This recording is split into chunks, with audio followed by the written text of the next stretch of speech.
Всем доброго времени суток. Покупал как-то компьютерное железо, и вот среди этого железа и был почти полный системный блок. Вот и настало время добавить необходимые комплектухи и пустить в ход, то есть проверить производительность и протестировать в играх. В общем, обо всем по порядку, а за лайк и подписку буду благодарен, ну и за колокольчик тоже.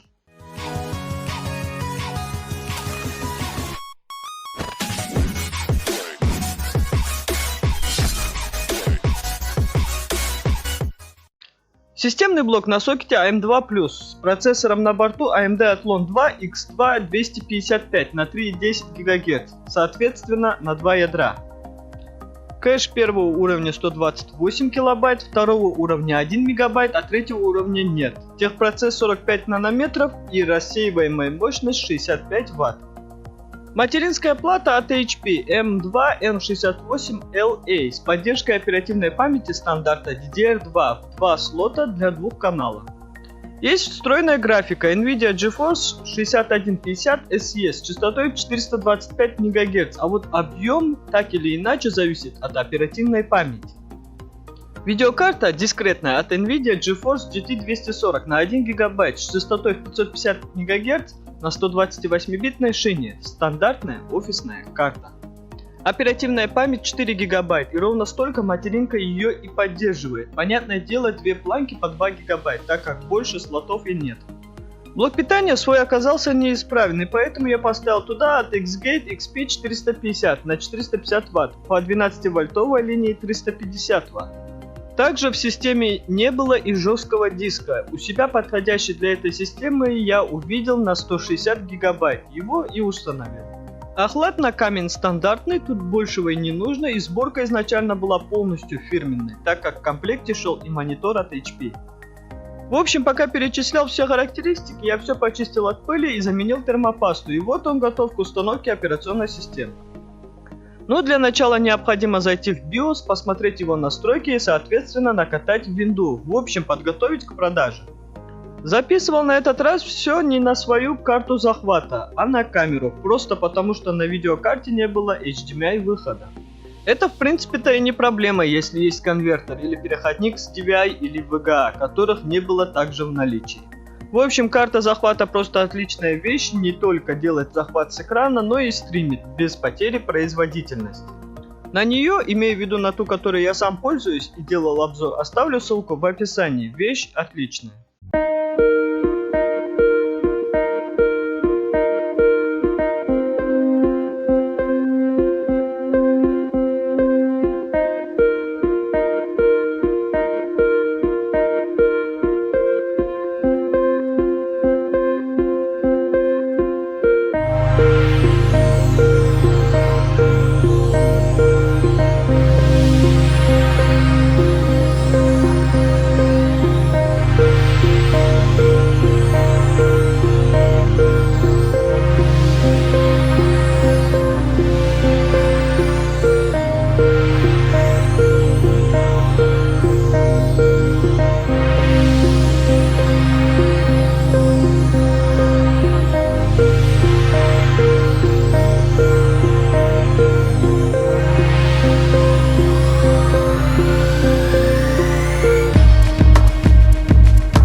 сборка была продана. Конечно, как для офисных дел, но на ней и играют дети.